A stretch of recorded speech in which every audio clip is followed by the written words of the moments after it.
ಶುಭ ಶುಕ್ರವಾರ ಅಥವಾ good Friday ತ್ಯಾಗ ಮತ್ತು ಅಪಾರ ಪ್ರೀತಿಯ ಸ್ಮರಣೆಯ ದಿನವಾಗಿದೆ. ಶುಭ ಶುಕ್ರವಾರವು ಕ್ರೈಸ್ತ ಧರ್ಮದ ಅತ್ಯಂತ ಪವಿತ್ರ ದಿನಗಳಲ್ಲಿ ಒಂದಾಗಿದೆ. ಇದು ಯೇಸು ಕ್ರಿಸ್ತರು ಮಾನವ ಕುಲದ ಪಾಪಗಳ ವಿಮೋಚನೆಗಾಗಿ ಶಿಲುಬೆಯ ಮೇಲೆ ತಮ್ಮ ಪ್ರಾಣವನ್ನು ಅರ್ಪಿಸಿದ ದಿನ. ಇದನ್ನು ದುಃಖದ ಶುಕ್ರವಾರ ಎಂದು ಕರೆಯಲಾಗಿದ್ದರೂ ಯೇಸುವಿನ ತ್ಯಾಗವು ಮನುಕುಲಕ್ಕೆ ಶುಭವನ್ನು ತಂದರಿಂದ ಇದನ್ನು ಶುಭ ಶುಕ್ರವಾರ ಎಂದೇ ಕರೆಯಲಾಗುತ್ತದೆ. ತನ್ನ ಸ್ನೇಹಿತನಿಗಾಗಿ ಪ್ರಾಣವನ್ನೇ ನೀಡುವ ಪ್ರೀತಿಗಿಂತ ಮಿಗಿಲಾದ ಪ್ರೀತಿ ಯಾವುದೂ ಇಲ್ಲ ಎಂಬ ಯೇಸುವಿನ ನುಡಿಯಂತೆ ಅವರು ಇಡೀ ಲೋಕಕ್ಕಾಗಿ ತಮ್ಮನ್ನು ತಾವೇ ಬಲಿಪಶುವಾಗಿ ನೀಡಿದರು. ಇದು ದೈವಿಕ ಪ್ರೀತಿಯ ಪರಮಾವಧಿ. ಶಿಲುಬೆಯ ಮೇಲೆ ಮರಣಯಾತನೆ ಅನುಭವಿಸುತ್ತಿದ್ದರೂ ಯೇಸು ತನ್ನನ್ನು ಹಿಂಸಿಸಿದವರಿಗಾಗಿ, ತಂದೆಯೇ ಇವರನ್ನು ಕ್ಷಮಿಸು, ಇವರು ತಾವು ಏನು ಮಾಡುತ್ತಿದ್ದಾರೆಂಬುದನ್ನು ಅರಿಯರು ಎಂದು ಪ್ರಾರ್ಥಿಸಿದರು. ಇದು ದೇಶವನ್ನು ಪ್ರೀತಿಯಿಂದ ಗೆಲ್ಲುವ ಪಾಠವನ್ನು ನಮಗೆ ಕಲಿಸುತ್ತದೆ. ಎಷ್ಟೇ ಕಷ್ಟಗಳು ಎದುರಾದರೂ ದೇವರ ಚಿತ್ತಕ್ಕೆ ಮಣಿಯುವುದು ಮತ್ತು ಸತ್ಯದ ಹಾದಿಯಲ್ಲಿ ನಡೆಯುವುದು ಯೇಸುವಿನ ಜೀವನದ ಸಂದೇಶವಾಗಿದೆ. ಶಿಲುಬೆಯ ಹಾದಿಯು ನೋವಿನಿಂದ ಕೂಡಿದರೂ ಅದು ಅಂತಿಮವಾಗಿ ವಿಜಯ ಮತ್ತು ಪುನರುತ್ಥಾನಕ್ಕೆ ನಾಂದಿಯಾಯಿತು. ಶುಭ ಶುಕ್ರವಾರವು ನಮ್ಮನ್ನು ಆತ್ಮಾವಲೋಕನಕ್ಕೆ ಕರೆಯುತ್ತದೆ. ನಮ್ಮ ಜೀವನದಲ್ಲಿರುವ ಅಹಂಕಾರ, ದ್ವೇಷ ಮತ್ತು ಪಾಪಗಳನ್ನು ತೊರೆದು ಇತರರ ಸೇವೆಯಲ್ಲಿ ಮತ್ತು ಪ್ರೀತಿಯಲ್ಲಿ ಬದುಕಲು ಈ ದಿನ ನಮಗೆ ಪ್ರೇರಣೆಯನ್ನು ನೀಡುತ್ತದೆ.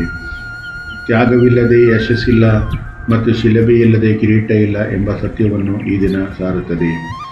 ದೇವರು ಲೋಕದ ಮೇಲೆ ಎಷ್ಟು ಪ್ರೀತಿಯನ್ನಿಟ್ಟು ತಮ್ಮ ಒಬ್ಬನೇ ಮಗನನ್ನು ನಮಗಾಗಿ ಬಲಿಕೊಟ್ಟನು ಎಂಬುದು ಈ ಗುಡ್ ಫ್ರೈಡೆ ದಿನದ ಆಚರಣೆಯಿಂದ ನಮಗೆ ಅರ್ಥವಾಗುತ್ತದೆ.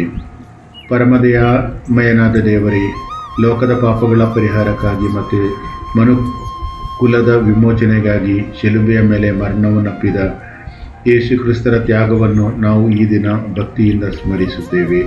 ನಮ್ಮ ಮೇಲಿರುವ ಅತೀವ ಪ್ರೀತಿಯಿಂದಾಗಿ ಅಂದು ಕಾಲ್ವರಿ ಬೆಟ್ಟದ ಮೇಲೆ ಅನುಭವಿಸಿದ ಆ ವೇದನೆ ಮತ್ತು ರಕ್ತದ ಹನಿಗಳನ್ನು ನಮ್ಮ ಆತ್ಮಗಳನ್ನು ಶುದ್ಧೀಕರಿಸಲಿ ಎಂದು ನಾವು ಪ್ರಾರ್ಥಿಸುತ್ತೇವೆ. ಕರ್ತನೇ, ನಮಗೆ ಕ್ಷಮೆಯ ಮಹತ್ವವನ್ನು ಕಲಿಸಿಕೊಡಿರಿ.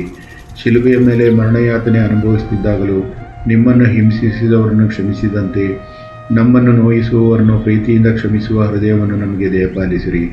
ನಮ್ಮಲ್ಲಿರುವ ಅಹಂಕಾರ, ದ್ವೇಷ ಮತ್ತು ಸ್ವಾರ್ಥವನ್ನು ಒಡೆದೋಡಿಸಿ ನಮ್ರತೆಯಿಂದ ಅನ್ಯರ ಸೇವೆ ಮಾಡಲು ನಮಗೆ ಬಲ ನೀಡಿರಿ.